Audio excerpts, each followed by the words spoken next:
É um país em que é muito fácil, muito agradável de viver. Tu parece que tens uma certa tendência para países de línguas difíceis, não é? Daí arriscaram comigo, agora é que eu não sei. Sim. Que saltaste da academia, da investigação em física, para as finanças. As expectativas estão muito bem elevadas quando contratam um físico ou um matemático, e a dificuldade até às vezes é encontrar candidatos, não escolher os candidatos. Quando a confiança se quebra-se. Então as consequências vão até ao fundo. Em geral há uma demissão, e talvez seja também sirva para alimentar essa confiança, não é? Porque se as pessoas estão a duvidar a toda hora, a debater ou a opinar, cria uma confusão. Da altura já não é informação, já é desinformação. Já é opinião, exato. E qual achas que será o aspecto mais positivo da sociedade finlandesa? Sim, eu acho que explica algumas das características da sociedade finlandesa, o medo de falhar. Quando a pessoa falha ou não está num momento bom, é saudável, não é? Partilhar com um colega, com um amigo. Talvez seja este isolamento, não é? Que faça com que a pessoa se sinta mais penalizada do que deveria. Não diria que têm medo, mas estão preparados. Sim, eu acho que a comunicação da Finlândia tem sido bastante inteligente. Isto é, tentando a mensagem que estão atentos, estão preparados, mas não uma comunicação no sentido de escalada.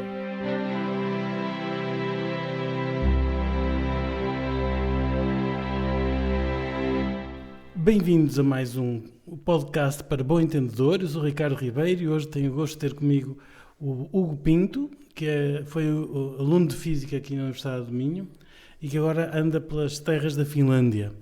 E tem uma história já bastante viajada, digamos, e uma experiência de vida noutros países, nomeadamente nos países nórdicos, bastante interessante e que vai partilhar connosco, espero eu. Olha, muito obrigado por teres vindo aqui. Portanto, tu tiraste a licenciatura aqui na Universidade de Minho, foste fazer um doutoramento em Física em Exeter, no Reino Unido, e depois tiveste um pós-doc em vários sítios, não é? Na Hungria, por exemplo. Sim. Como é que é viver na Hungria? Antes de mais, obrigado. É um prazer sempre conversar contigo. Obrigado pelo convite. Viver na Hungria foi uma experiência bem interessante. Um pouco diferente do que eu esperava. Foi em 2011, 2012, penso eu, em que o Orbán estava basicamente a ficar bem ativo. O Orbán? Viktor Orbán. Exato, certo. Então, o atual primeiro-ministro, não é? Sim. A cidade estava já bem polarizada.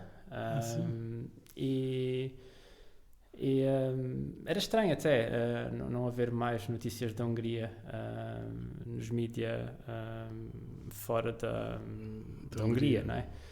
Foi uma experiência, não foi bem o que eu esperava, foi um pouco difícil, houve alguns desafios. Eu trabalhava num instituto que era um pouco, digamos, era um pouco fechado. A língua era uma barreira. Não falavam inglês? Que é a língua internacional, especialmente nos meios científicos. Sim, nem toda a gente falava inglês. Algumas pessoas mais velhas. Depois também, talvez houvesse algum sentimento de fecharem, não é? Porque, apesar de tudo, eu vinha de fora com um projeto europeu. O nível de vida era, e suponho que ainda continua a ser, bastante difícil, e então não é muito fácil às vezes conjugar estes dois mundos, não é? Mas apesar de tudo, estive um ano, pensei em ficar 3. Era o objetivo, era ficar 3. O objetivo era ficar 3, mas fiquei um ano e apesar de tudo foi interessante, foi uma experiência de vida interessante. E que, por exemplo, hoje faz-me ver a Hungria que está bem mais na ribalta, não é? Faz-me ver a Hungria de uns olhos diferentes. Talvez percebes melhor mais o que está por trás Percebes melhor a mentalidade que está ali por trás. Sim. Pois, quer dizer, e saíste, portanto, mais cedo do que aquilo que tinhas previsto inicialmente, não é? Sim. Ok, e daí foste para a Finlândia. Tu parece que tens uma certa tendência para países de línguas difíceis, não é? Sim. Tanto o húngaro como o finlandês são duas línguas intratáveis para um latino, não é? Sim, tenho até uma curiosidade, porque de facto eu reconheço que uma das dificuldades na Hungria foi não falar a língua. Por exemplo, quando eu ia a uma loja, acontecia não conseguir comunicar com as pessoas nas lojas para comprar comida. Pois. E às vezes sentia uma desconfiança, um ambiente um pouco hostil. E de facto, porque a língua era uma barreira. E quando eu deixei a Hungria, antecipadamente, eu tinha prometido a mim mesmo que não voltaria ou que não emigraria para um país que não soubesse a língua. em que não houvesse expectativa de aprender a língua. Pois. Mudei-me para a Finlândia. Talvez não tenha... A vida tem dessas surpresas. Sim. Como é que foste parar lá à Finlândia? Foi outro projeto? Foi um contrato? Foi interessante. Eu na altura tinha uma espécie de posição convidado, um projeto de curta duração na Suécia com o Sven, em Luleå, Sven Oberg, bem lá no norte. E então eu visitei a Suécia umas vezes e gostava imenso da sociedade, gostava das condições que ofereciam. E quando estava lá, apareceu esta posição em Aalto, que é Espoo, Helsínquia. E pronto, concorri e aceitei. Mas nunca tinha estado em Helsínquia antes. Cheguei no dia em que mudei para lá, porque a entrevista foi na altura por Skype. E quando cheguei, confesso que tive uma espécie de pensar, ou não, outra vez. Quando comecei a ler, a ver que... Não perceber nada. Não perceber nada. E a entender, sim, mas correu bem. Uma experiência bem diferente. Foi uma experiência bem diferente, então. Portanto, estavas lá como pós-doc na Universidade de Aalto, não é? E tiveste pós-doc quantos anos? Estive 2 anos e meio. 2 anos e meio. Portanto, a trabalhar em física teórica, da matéria condensada, da física do estado sólido, não é? Sim. Depois destes um salto que pode surpreender muita gente, embora que saltastes da academia, da investigação em física, para as finanças. Sim. Como é que isso foi? Porquê é que isso foi? E como é que correu, não é? Sim. Eu continuo a identificar-me como um físico. Certo. Isso deixa uma marca indelével nas pessoas. Sim, e acho que muito sucesso que eu acredito que tenho tido, acho que devo à minha carreira, ao meu percurso como físico. A mudança foi porque, de facto, como disseste na introdução, já tinha vivido em vários países, na Hungria, tinha voltado à Inglaterra, tinha estado na Suécia e de facto continuar a carreira como investigador, muito possivelmente ia implicar continuar a mudar-me, na altura seria o ponto de começar o meu próprio grupo de investigação, começar a concorrer a bolsas, que eu ainda concorri a uma bolsa da FCT. Para aqui, para Portugal, portanto. Sim, foi exatamente no ponto de transição. Eu, na verdade, tive a resposta quando já estava no mundo das finanças. Não chegou a tempo. Não chegou a tempo. E pronto, talvez, apesar de gostar muito de investigação, apesar de gostar de talvez ter seguido uma carreira como investigador, a parte pessoal de mudar-me constantemente começou a pesar mais. Eu de facto gosto na Finlândia. A idade, talvez. A idade a gente já pensa mais vezes em dar os saltos. Sim, e também ver que de facto o caminho começa a ficar mais apertado e apertado. Sim, claro. Talvez tivesse que fazer mais gestão de projeto, mais concorrer a projetos e não menos investigação, não é? Pois, isso é menos interessante. E pronto, eu comecei, foi um tempo de transição. Eu lembro perfeitamente o dia em que acordei a pensar isso mudar. E desse dia foi um percurso de 6, 8 meses a reescrever o meu CV, que tinha, não sei, 15 páginas, com todas as publicações, não é? Pois, Condensar claro. em duas e perceber quais eram os meus pontos fortes, a minha motivação. E sem concorrer a trabalho nenhum, simplesmente uma fase de busca, onde é que podia encaixar, que no início, confesso, um pouco sem grande esperança, porque uma pessoa pensa que tem esta capacidade bastante técnica e acha que não encaixa em lado nenhum. E depois então fui a uma feira de trabalho, uma feira de empregos, e foi quando descobri o mundo do risco no mundo financeiro. Risco. E daí, pronto, Arriscaste o mundo financeiro. daí arriscaram comigo, agora é que eu não sei, sim. Quer dizer, eu penso que não é um percurso incomum para um físico, de facto, saltar para a área das finanças, porque a experiência em matemática, o treino que uma pessoa tem para a análise de problemas e para a resolução dos problemas é uma mais-valia enorme, não é? Aliás, a ideia que eu tenho é que um físico, quando quer ser rico, simplesmente candidata-se a um desses. A investigação em geral não torna ninguém rico, mas vai-se para um banco e já está, não é? E fica-se rico. Agora, como é que ele. Agora, como é que foi a tua recepção lá, por um lado? Como é que eles te receberam? Como é que eles receberam um físico no meio de um banco? Não é? E esta impressão que tu tiveste, não é? Quando começaste, como é que aquilo. Sim, eu fui muito bem recebido. Na verdade, não concorri a muitos trabalhos. A dificuldade foi encontrar. Eu lembro da primeira entrevista que tive para um banco. A dificuldade foi a linguagem.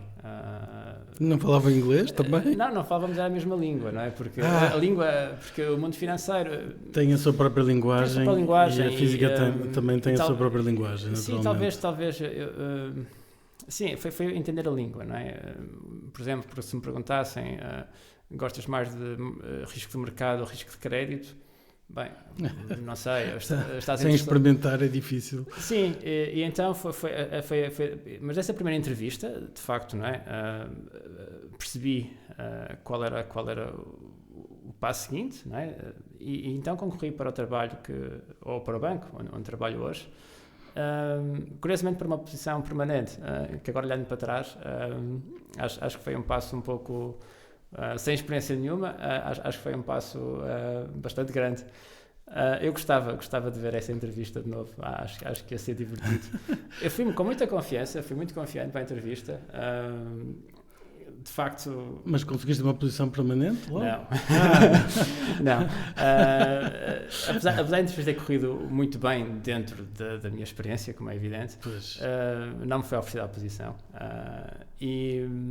Mas, curiosamente, passado umas semanas, telefonaram-me a oferecer uma posição de 6 meses.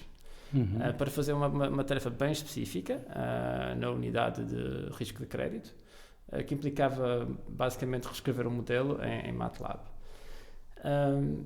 Sim, fui muito bem recebido. Mas o modelo estava escrito em quê? O modelo estava escrito... sinceramente, agora não me lembro. Ok. Mas tinhas que voltar a escrevê-lo em MATLAB. Sim, tinha que voltar a escrever em MATLAB. Curioso que usem essa ferramenta. Foi um período muito breve. Já não usamos MATLAB. Ok. Mas estranharia, quizás. Eu penso que o modelo até era uma ferramenta fechada. Penso que era um software comercial. E tínhamos a documentação e era um modelo simples, um modelo bem standard. Pois. E era uma tarefa de 6 meses. Fui muito bem recebido, apesar de... Eu acho que o receio estava do meu lado. Eu tive bastante receio de não passar o período de provação, mas correu muito bem. E desses 6 meses fiquei mais 6, mais um ano, e agora já vão quase 10. 10 anos no mesmo banco. No mesmo banco, mas em posições diferentes. Mas em posições diferentes, espera-se, não é? Que tenhas subido um bocado naquela posição. E, portanto, quer dizer, como é que eles veem um físico? Um banqueiro, um bancário, olha para um físico e o que é que achas que ele vê nele? Eu acho que tem bastante admiração e respeito por um físico, e também pelo grau de doutoramento. É uma coisa que eu acho... Não é comum nas finanças. Que eu acho curioso. É um pouco comum, porque dentro do que tu falaste, isto é, não é que seja comum, mas não é raro, porque como falaste, de facto, é um percurso mais ou menos natural para um matemático, para um físico e para um mundo financeiro. Mas eu penso que apreciam as capacidades de abordar problemas, de pensar diferente.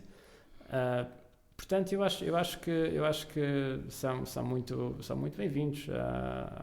As expectativas são muito bem elevadas quando contratam um físico ou um matemático, e a dificuldade até às vezes é encontrar candidatos, não escolher os candidatos. Pois, porque nem todos os físicos, quando uma pessoa tira um curso de física ou de matemática, provavelmente não está a pensar em ir para as finanças, não é?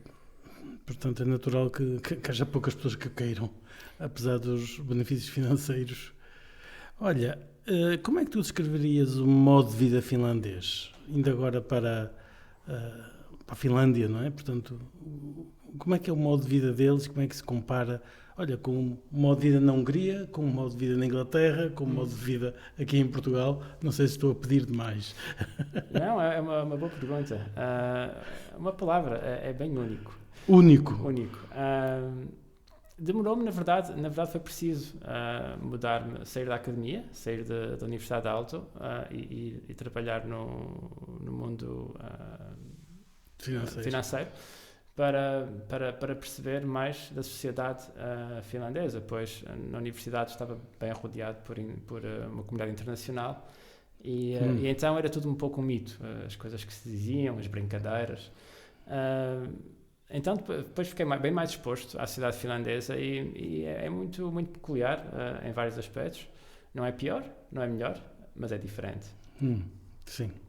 E então, mas alguma coisa característica que tu ressaltes? Sim, a distância. A distância. Entre as pessoas? A distância entre as pessoas, não só física, mas também emocional. São frios, como outro clima. Sim, eu não sei muito bem o que é definir uma pessoa fria, mas o que é definir frio? Penso que sim. Há uma barreira muito grande entre as pessoas. É tudo muito planeado, muito calculado e muito previsível. Não temos a espontaneidade, por exemplo, do Sul, em que telefonamos a um amigo para encontrar daqui a meia hora. Não acontece na Finlândia. Com que antecedência que é preciso telefonar-lhes para fazer alguma amizade? Para planear, eu diria que uma semana. Uma semana. Tentar planear um encontro com um amigo, um almoço, uma semana é uma boa referência. Uma boa referência, não é? E o que é que te surpreendeu nos hábitos dos finlandeses? São muito diferentes dos nossos? Não têm esplanadas, imagino, não é? Porque aquilo no inverno não se consegue estar cá fora. Sim, é claro que o clima tem uma grande influência na sociedade finlandesa, nórdica em geral. Pois de facto agora no inverno é não só frio, mas também é escuro. Escuro, não é? Então, isso não é deprimente? Acredito que sim. Para ti não? Para mim não, pois eu fico bastante ativo, eu tenho os meus hobbies e eu acho que ficando ativos, então eu vou correr à noite ou esquiar e então é uma maneira fácil de ultrapassar o inverno. Se ficasse em casa estes 3 meses, acredito que sim, acredito que seja deprimente. Portanto, o clima não foi uma dificuldade para ti, para te adaptares. Uma pessoa que vem do sul da Europa está habituada a muito mais luz, muito mais sol. Isso não foi um obstáculo para ti, de todo? Não. Tu não tens saudades do sol aqui do sul da Europa? Cada vez tenho mais. É uma questão interessante, pois eu conto invernos. Quantos invernos passei na Finlândia? E honestamente acho que cada inverno fica mais difícil. Porque nos primeiros invernos é novidade. É neve, é o gelo, atravessar um lago gelado, não é? Pois. Mas à medida que os invernos avançam, o fator novidade vai desaparecendo. Já começamos também a ter uma certa sensibilidade do quais são as implicações de um inverno muito frio. O inverno muito frio, é o que é muito frio, menos 20 graus, nem sempre é agradável estar fora, mesmo com uma roupa boa. Mas também se o inverno não for muito frio, se for à volta de 0 graus, talvez até seja pior, pois é mais difícil andar na rua porque o gelo é mais escorregadio, é mais sujo, é mais escuro. Então, à medida que os invernos vão passando, que se vão acumulando, eu penso que é mais difícil e talvez por isso viajo mais para o sul para carregar as baterias. Portanto, agora fazes férias no inverno. Sim. E vens para o sul daqui da Europa para apanhares um pouco de luz. Sim, não? Uma semana já faz diferença. Sair lá uma semana, ver um pouco de luz. A experiência de sair do avião em dezembro é sempre uma coisa interessante. Porque... Lá ou cá? Cá. Porque, de facto, já estamos habituados. Começa a escurecer agora às 3 da tarde. O sol talvez nasce às 8, 9, depende. E se for um dia cinzento, honestamente, é escuro o dia todo. Escuro o dia todo. Ou então vamos para o escritório escuro, sempre de escritório escuro. Pois. E então a experiência de sair e quando não é escuro, o sol também está com um ângulo muito baixo, portanto também não é muito brilhante. Voltar ao sul, mesmo em dezembro, e ver o brilho é animador. Tens muitas experiências no gelo de tomar banho, eles têm assim uns costumes curiosos, não é? Sim. De sair de uma sauna e ir rebolar no gelo, na neve. Sim, a sauna é muito central na cultura finlandesa. O que é curioso, apesar da distância no dia-a-dia, não é? Em que, por exemplo, eu não conheço os meus vizinhos muito bem, sei vagamente o que fazem e o nome, um pouco mais. Apesar de já morar no mesmo local há bastantes anos. Mas depois tem a sauna, não é? Em que é bem central, em que as pessoas... É muito importante na cultura finlandesa ir para a sauna. Mas vocês encontram-se lá na sauna, não é? Sim, é uma coisa curiosa, não é? Porque no trabalho, por exemplo, há uma distância grande, mas depois na festa de Natal já podemos ir todos para a sauna sem roupa. O que eu estou habituado, mas confesso que no início era um pouco estranho. Pois, e depois tem as coisas adicionais, que é o chamado avanto, que é sair da sauna e mergulhar num lago ou água fria, mar, o que for. Rebolar na neve, assim... Mas daí talvez seja um pouco mais brincadeira, enquanto o avanto as pessoas acreditam que tem benefícios para a saúde. Mas sim, a sauna e o avanto, que é ir para mergulhar na água fria, é bastante central. Os romanos já faziam isso, não é? Portanto, de facto é uma tradição bastante antiga. E o tempo livre? O que é que fazem os finlandeses no seu tempo livre? Maioritariamente passam na natureza. Tem a tradição de... Lá é muito normal terem a chamada moki, que é a casa de verão. Que é uma casa habitualmente simples, talvez até de madeira, no meio da floresta, bem isolada. Quanto mais isolada, melhor. Ou então se tiver vizinhos que tenham umas árvores grandes. Elas gostam mesmo de distância dos outros. Sim. E então, por exemplo, o verão é muito comum. Assim que a neve derrete, as pessoas começam a viajar para as casas de verão, fundamentalmente entre junho e setembro. No inverno, talvez fiquem mais fechadas em casa, mas continuam a dar os seus passeios. Há muita natureza, mesmo em Helsínquia, são precisos uns 5 minutos para estar rodeado de floresta, pela natureza. E de facto há um contacto muito próximo entre as pessoas e a natureza. Talvez também venha um pouco daí a ideia de estar sozinho, de ir a uma caminhada. apanhar cogumelos, é algo que eles gostam muito de fazer na época dos cogumelos, depois penso que é finais de agosto, setembro. Frutos vermelhos, apanham frutos vermelhos para o inverno. Portanto, há uma relação forte com a natureza. E quanto à confiança nas instituições públicas, como é que tem confiança? Sim. Ou andam a dizer mal de tudo? Sim. Talvez esteja vejo alguns sinais de deterioração, mas... Nessa confiança? Sim, é a minha interpretação, claro. Mas na essência, eu diria que sim, que há confiança nas instituições, muita confiança até. E é bem diferente cá, em cá os mídia, as pessoas em particular questionam e duvidam. Lá é bem o contrário. Lá é preciso ser algo bastante evidente e haver bastante substância para a confiança se quebrar. A confiança no governo, por exemplo, ou numa afirmação do ministro, por exemplo? Sim, ou num ato que algum governante tenha praticado, uma instituição, mas depois, quando a confiança se quebra, quebra-se. Então, as consequências vão até ao fundo. Em geral, há uma demissão, há consequências, mas o princípio é de confiança. A partida. E, por exemplo, os mídias não exploram... os mídias são muito diferentes na Finlândia. Então, conta lá. Eu diria que é menos sensacionalista. Menos sensacionalista. Muito, muito menos.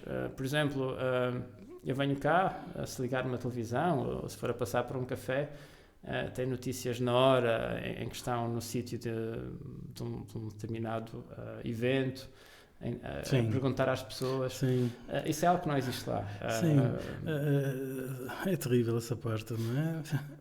Os debates que são sem fim sobre um determinado tópico também não acontece. É muito mais condensado. Se for um acidente, uma coisa menos importante para a sociedade como um todo, é noticiado em segundos e pronto, está a notícia dada. Se for um tópico que tenha mais interesse para a sociedade como um todo, sim, pode haver um debate, mas não é uma coisa contínua que dura dias e dias, é muito mais condensado. E talvez seja também sirva para alimentar essa confiança, não é? Porque se as pessoas estão a duvidar a toda hora, a debater, a opinar, cria uma confusão. Da altura já não é informação, já é desinformação. É opiniões. Já é opinião, exato. E eles são pontuais, os finlandeses? Sim. Demasiado? Eu não digo demasiado, porque acho que não existe. Não existe demasiado pontual. Mas sim, é importante na cultura finlandesa chegar à hora que se combinou e da maneira que se combinou. Isto é uma coisa interessante, que na cultura do Sul, pelo menos pela minha experiência, às vezes a gente propõe uma coisa ou tem uma ideia, mas é espontâneo. No dia seguinte já nem se lembra e pronto, passou, foi uma coisa do momento. Lá eu aprendi que tudo o que dizemos acaba por ser, as pessoas levam-me bem a sério. Se eu disser que gostava de fazer férias num determinado sítio, por exemplo, as pessoas passados 6 meses cá vão se lembrar, o que tu disseste, que gostavas de... Uma pessoa já nem se lembra, não é? A verdade é que se falam tão pouco uns com os outros, é natural que fixem mais facilmente o que é que uns e outros dizem, não é? Sim, sim. Diria eu, mas enfim. Eu penso que é de facto... eles de facto não são muito bons no chamado small talk. Então o que dizem... e também... explicaram, não sei qual é até que ponto é uma opinião generalizada, que na escola eles são ensinados que só devem levantar a mão ou só devem dar uma opinião, participar na aula quando têm algo de relevante para dizer. Bem, isso não parece mal, não é? Sim, mas pelo menos nos meus tempos de escola não havia uma pressão, eu não senti pressão de não errar. Eu acho que, por exemplo, lá as pessoas têm uma dificuldade em lidar com uma falha. Eu acho que... Isso é diferente. Sim, mas já está relacionado, não é? Porque por exemplo, eu partilho bastante dos meus projetos, dos meus hobbies no trabalho. Muito abertamente, os meus objetivos, se vou fazer um exame financeiro, eu digo, vou fazer este exame e quero passar. E se reprovar, reprovei. Paciência. Talvez para um finlandês sinta mais uma barreira maior para partilhar, porque depois, se falhar, vai ter que dizer que não passou. Pois. E envergonha. E talvez sinta mais vergonha, sim. Bem, isso é mau, porque ter medo de falhar é muito mau. Nós temos que ter a vontade para falhar, claro, não é? Depois retificar, etc. Mas é muito importante ter esta mentalidade, esta disposição de, se falhar, falhei, paciência. Portanto, não se arrisca, não é? Além disso, não é? Olha, como é que é o acolhimento dos estrangeiros na Finlândia? Na minha opinião, já agora, há bocado disseste que na Hungria era péssimo, fiquei com essa ideia, não sei. Como é que é na Finlândia? Sim, começando pela Hungria, eu não diria que o acolhimento era péssimo, mas talvez ponha também do lado de quem chega, não é? Não é fácil integrar-se, especialmente pela barreira linguística, e também porque na Hungria eu fui trabalhar num instituto que era um pouco antiquado. Não tinha recursos humanos, eu é que tinha que tratar das minhas burocracias. Conheço pessoas que foram para a Hungria trabalhar para multinacionais que têm uma experiência totalmente diferente da minha, porque os recursos humanos tratavam das burocracias, que eram bem pesadas, bem complicadas, e então a experiência já é diferente, não é? Trabalhavam mais central, viviam mais central, então é diferente. Mas de facto, apesar de tudo, na Finlândia é bem mais fácil. Para começar, isso foi uma coisa que me impressionou logo desde o início, é a simplicidade da burocracia. Eu penso que em 24, 48 horas tinha quase todas as minhas... aquela burocracia inicial, a conta bancária, um cartão de saúde, um número que me faz contar no país, não é? Eu penso que isso demorou umas 24, 48 horas. Foi bem rápido e bem claro. Depois o acolhimento foi... Bem, também comecei pela academia, o que é sempre um ambiente muito multicultural, é? e com diferentes pessoas com países diferentes, culturas diferentes. Mas mesmo quando mudei para as finanças, foi também bastante fácil. E sim, dentro da cultura finlandesa, eu diria que é fácil integrar-se na Finlândia. Claro, não é? Tendo em conta que as pessoas, que a cultura é diferente, as perspectivas são diferentes. Eu não vou bater à porta do meu vizinho para pedir uma ferramenta.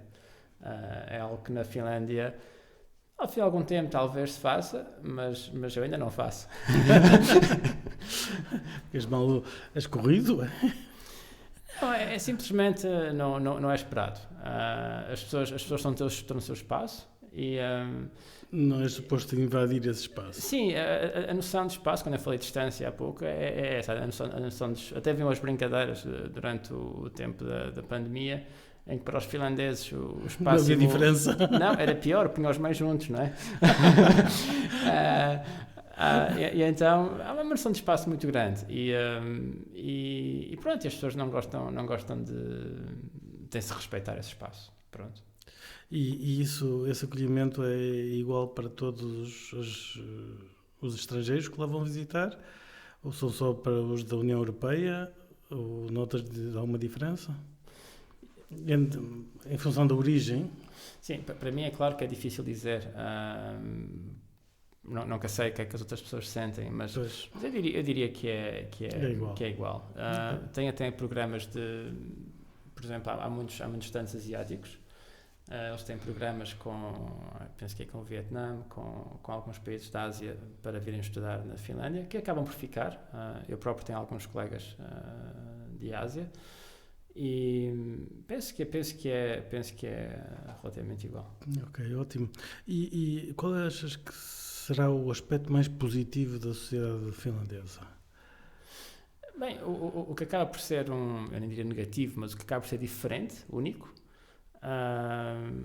também acaba por ser positivo, não é? Porque há vantagens nesta distância. Por exemplo, no trabalho, eu tenho a ideia que há menos conflito, porque simplesmente as pessoas não sabem tanto do que é que se passa na vida dos outros, as pessoas não têm uma barreira maior não é? para reclamar. Portanto, o que acaba por ser nas famílias, também o mesmo padrão acontece nas famílias, não é? A distância entre os familiares é bem diferente no Sul. E, portanto, o que acaba por ser um problema, na minha opinião, também acaba por ser uma vantagem em outras situações, porque as pessoas ficam mais têm mais independência, têm mais espaço. Acho que estás a ter uma visão muito positiva, uma coisa que não é tanto, mas enfim, não há mais nada de aspecto mais positivo nessa sociedade, na maneira de ser, de estar, de fazer, não é? Sim, de se comportarem. Bom, não são simpáticos, por exemplo?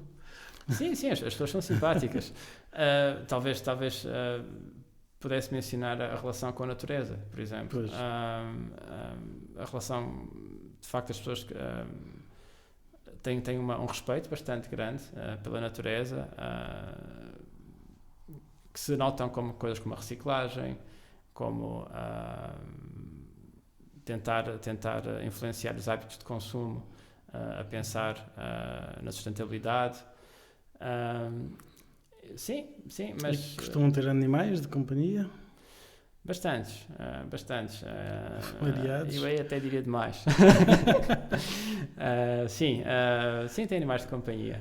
Eu digo demais porque num dos meus hobbies, que é a corrida... vão atrás de ti os cães? Atrás não, mas às vezes atravessam-se no caminho. Então... Mas sim, é muito normal ter animais de companhia. Como é que os finlandeses reagem a mudanças? Por exemplo, na tecnologia, mudanças sociais, mudanças profissionais? Tens alguma ideia disso? Na tecnologia, eu diria que a reação é rápida.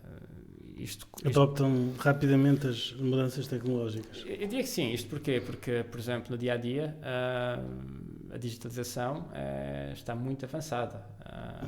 Ele raramente tem dinheiro na Finlândia. Há vários meios de pagamento que não incluem dinheiro. Os transportes, é quase tudo com uma aplicação no telemóvel. Serviços estão digitalizados. A inteligência artificial também começa a ser introduzida. Tu tens usado isso muito no teu banco? Sim, tenho usado mais do que eu pensava. Não do ponto de vista técnico, isto é, ainda não usamos modelos de inteligência artificial em modelos, mas uso, por exemplo,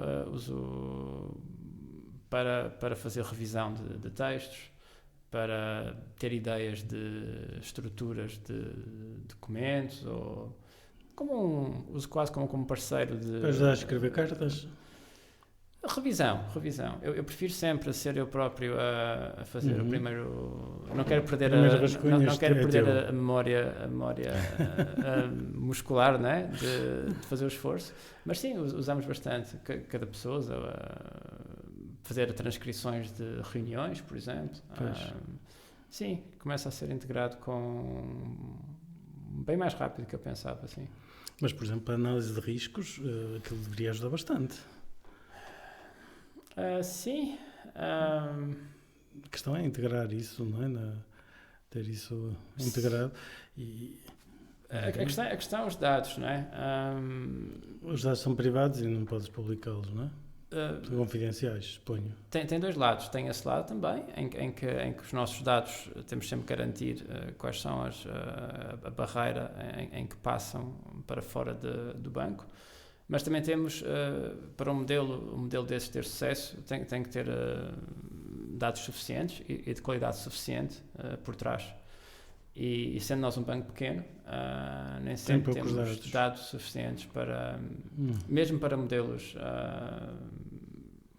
estatísticos. O problema é treinar o modelo não tem dados, não é? Sim, e depois também, mais uma vez, somos uma organização pequena e, portanto, nem sempre temos os recursos necessários para investir em novos modelos. Mas sim, mas prevejo que mais tarde ou mais tarde vai lá chegar. Vai lá chegar, sim. E as relações de trabalho?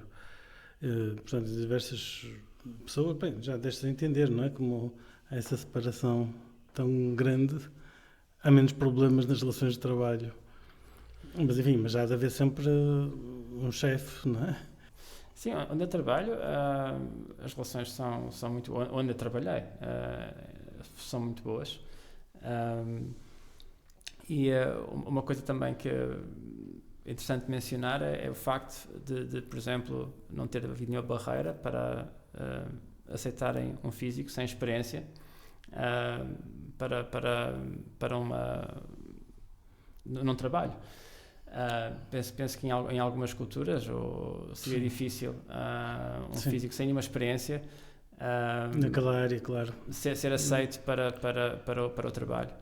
Depois, no dia a dia, é bem interessante também, porque de facto, devido à distância e a respeitarem o espaço, as conversas as discussões são bem mais, tem-se ter muito mais respeito pela opinião dos outros. Eu tenho a ideia que no Sul, já não trabalho cá há muito tempo, as pessoas calhar falam mais umas em cima das outras e se calhar podem se contrariar 2, 3 vezes, o que até é saudável, não é? Tipo, as pessoas podem ter opiniões diferentes. Em geral lá, uma pessoa partilha uma opinião, a outra pessoa partilha dela e a partir daí já seria uma escalada de argumentação. Então tenta-se encontrar logo um meio termo o quanto antes. É diferente. E talvez também este medo de falhar, eu acho que se nota também se nota no trabalho. Isso deve ser um bocado constrangedor. Sim, eu acho que explica algumas das características da sociedade finlandesa, o medo de falhar. Sinceramente, eu não sei de onde é que vem, mas é algo bem... talvez, não sei se vem pelo facto da distância das pessoas, não é? Porque, por exemplo, quando a pessoa falha ou não está num momento bom, é saudável, não é? Partilhar com um colega, com um amigo. Talvez seja este isolamento, não é? Que faça com que a pessoa se sinta mais penalizada do que deveria. Honestamente não sei, posso especular, mas não entendo. Claro. E a inovação é bem vista na Finlândia? Sim, ou seja, porque se há essas regras todas, digamos, como a impressão que me dá é que isso devia ser, como disse há pouco, constrangedor, ou seja, constrangir a inovação em concreto, a iniciativa. Portanto, mas as pessoas aceitam bem que apareça um tipo com uma ideia nova e uma inovação e tentam implementá-la. Achas que essa é a mentalidade deles? Eu acho que sim, não. Sim, pois há alguns casos de sucesso que diriam que a inovação é bem vista. Por exemplo, a Nokia é um caso evidente. Mas a certa altura estagnou, não foi? Sim, estagnou. Mas sim. Não acreditou nos smartphones, basicamente, e manteve o paradigma anterior, que falhou, obviamente. Sim, a história que eu ouvi, não sei, era que a visão da Nokia era que nós não seguimos o mercado, nós ditamos o mercado. Bem, não foi bem assim que aconteceu. Mas depois há outras empresas, a Supercell, por exemplo, há várias empresas que sugerem que a inovação é bem vista. Mas ao mesmo tempo, mesmo até em conversas com colegas, eles reclamam que de facto, ou partilham da ideia, que de facto o país precisa de mais inovação, precisa de menos Estado, menos regulação, menos regulação, isto é, porque de facto tudo tem uma regra, tudo tem uma lei. Portanto, talvez seja um pouco polarizado, não é? Em alguns casos, sim, a inovação talvez esteja bem vista, seja até promovida. E alguns startups, há vários exemplos de sucesso que vêm da Finlândia, que é, apesar de tudo, um país pequeno, geograficamente não muito bem localizado, diria eu. Não muito central, exato. Mas depois, pronto, há o outro lado em que de facto talvez haja algumas barreiras que tenham um pouco a ver com as características da sociedade, não é? E com esta história toda, como é que é o humor deles? O humor pode ser engraçado, na verdade. Há um humor finlandês que tem bastante graça, que é... Tem bom humor, mas é preciso perceber e... Tem um bom humor. Tem um bom humor, ok, ótimo. E são informais no trato ou são muito hierárquicos, digamos? Não, são bem informais e talvez isso explique, não é? O meu sucesso inicial, o facto de ser recrutado facilmente, porque o que conta mais é a capacidade e o potencial e não tanto a hierarquia. Sim, é bem prático. Vamos agora mudar um pouquinho de tema para coisas mais geopolíticas, não é? A Finlândia é fronteira, tem uma enorme fronteira neste momento com um país em guerra, que é a Rússia, não é? Como é que eles veem a Rússia, não é? Como é que eles olham para o que está a acontecer na Ucrânia, por exemplo? Qual é a impressão que tu tens? Eu acho que a palavra é desconfiança. Desconfiança relativamente aos russos? Sim, desconfiança aos russos, quais são as ambições, quais são as intenções. É uma desconfiança que eu confesso que já se sentia um pouco antes da invasão da Ucrânia. Talvez uma desconfiança histórica que viesse. Eles já foram invadidos pela Rússia, não é? Comeram-lhes um bocado valente de território. Sim. E claro, que a invasão à Ucrânia só foi confirmar. Pois. Então, como é que eles veem agora isto? O que é que pensam fazer? Têm medo? Reagem? Como é que eles tratam os russos? Medo, não diria ter medo, mas estão preparados. E é um tópico recorrente, é um tópico diário nos mídias finlandeses. Como tratam os russos, eu penso que individualmente, espero que tratem bem os russos a viver na Finlândia. Mas evidentemente não deve ser fácil, pois as fronteiras estão fechadas, penso que há uns 2 anos, e claro, não é? Há sempre Há um receio latente de uma invasão? Ou pelo menos, se não for uma invasão, pelo menos de sabotagens e coisas desse estilo? Sim, eu penso, pessoalmente, eu penso que uma invasão é improvável. Agora pertence à NATO, não é? Portanto, tornou-se de repente muito pouco provável. Sim, e mesmo a Finlândia, lá está, talvez por esta desconfiança histórica, sempre esteve preparada. E penso que a Rússia tem apesar de tudo, algum respeito por isso. Agora, eventos inesperados, sim, isso não me surpreenderia. Eu penso que houve cabos submarinos cortados, não é? Entre a Finlândia e a Estónia, por exemplo. Sim, aconteceram uns eventos estranhos. Um navio que deixou a âncora a arrastar. Sim, que vários que deixaram, cortou uns cabos. Agora temos nos Bálticos uns balões que fazem umas disrupções dos aeroportos, aviões que ou atravessam o espaço aéreo ou desligam os comunicadores. E interferência no GPS, não é? Interferência no GPS, que já obrigou alguns aviões a aterrar em aeroportos que não estavam destinados. Portanto, há estes eventos que perturbam o dia-a-dia e que nunca sabemos qual é que é o passo seguinte. Sim, e até onde é que irão, não é? Porque isto tem vindo a escalar, não é? Sim, tem vindo a escalar. Tem vindo...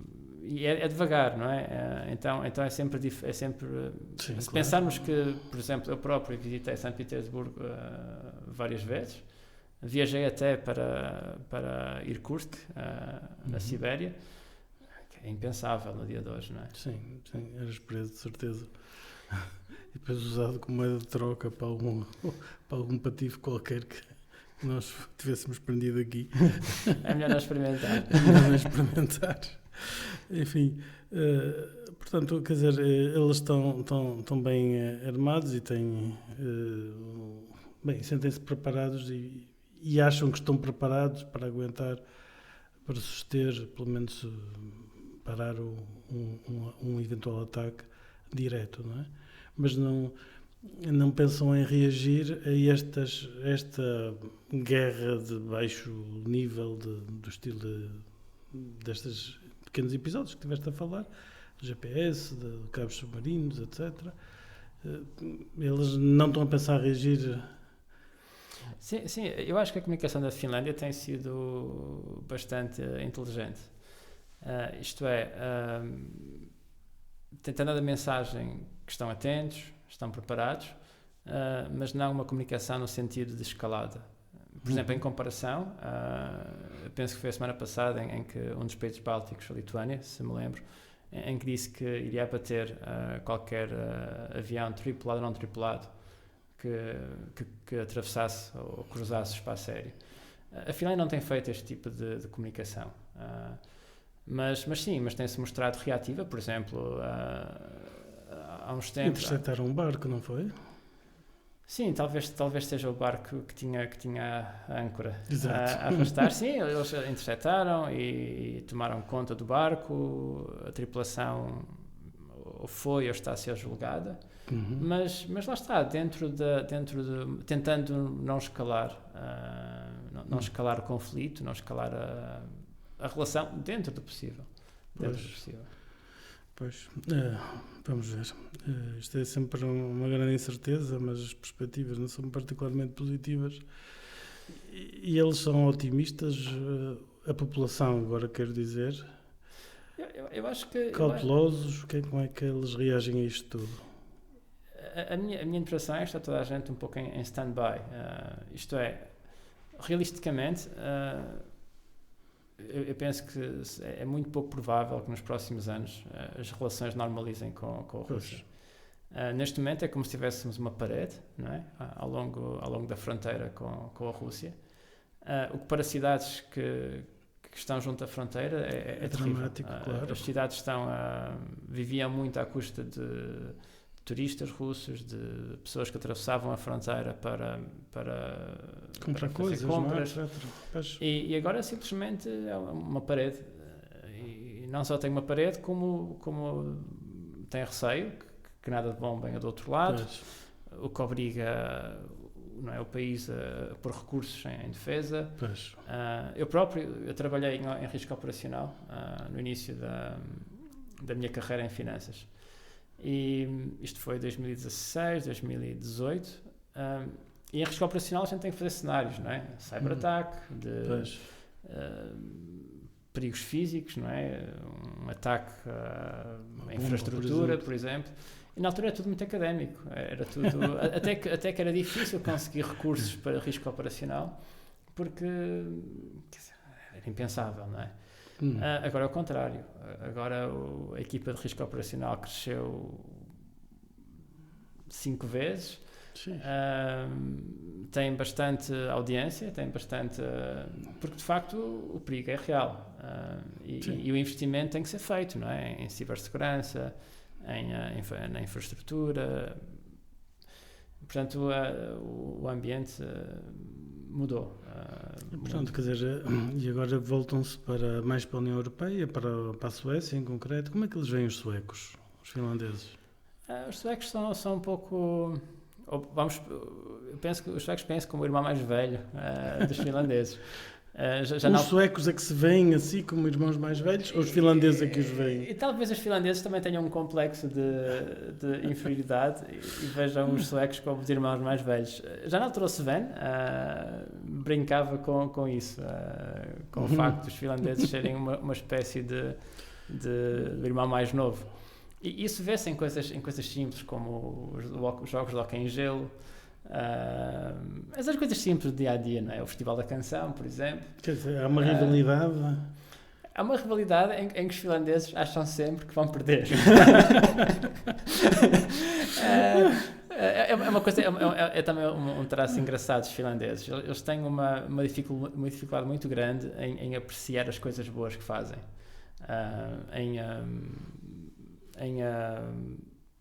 Em aceitar, não é? Talvez nós até temos um pouco de mais, não é? A gente tem muito orgulho no que fazemos e falamos abertamente das coisas boas que conseguimos. Para um finlandês é muito difícil. Ficam até muito envergonhados, um pouco encolhidos.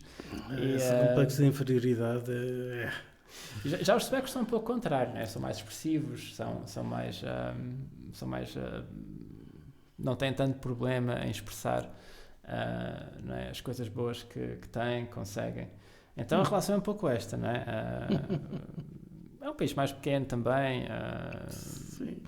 É metade da população em área, não é assim tão diferente, acho eu. Sim, mas tem uma história mais curta também. Sim, a história é bastante diferente. Sim.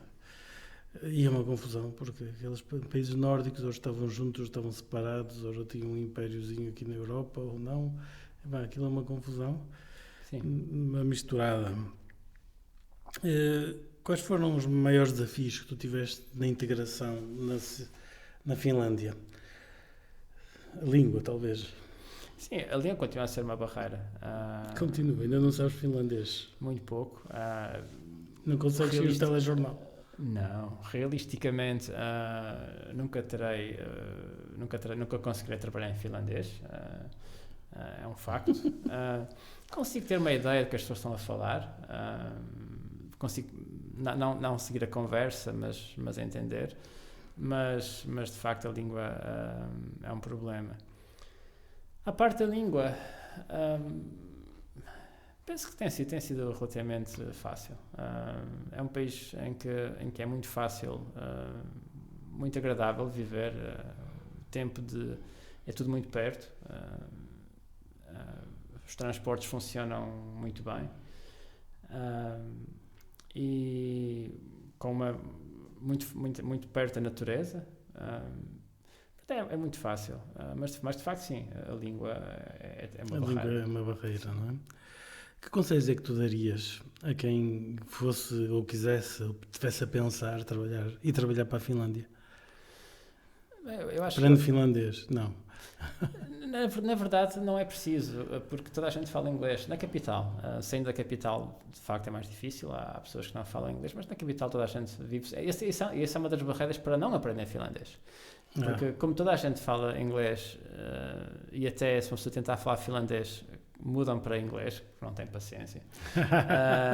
Isso é uma das barreiras para não aprender finlandês. Talvez o conselho seja que estar aberto, não é, a uma cultura diferente e estar disposto a ajustar-se. E sendo assim, acho que é um país agradável para se viver. Muito bonito, não é? Muito bonito, sim, pela natureza, não é? Tipo, não é de esperar grandes... As cidades são o que são pequenas. Helsínquia, talvez, em 2 dias. Mas a natureza, sim, para quem gostar de natureza, é um país fantástico para viver.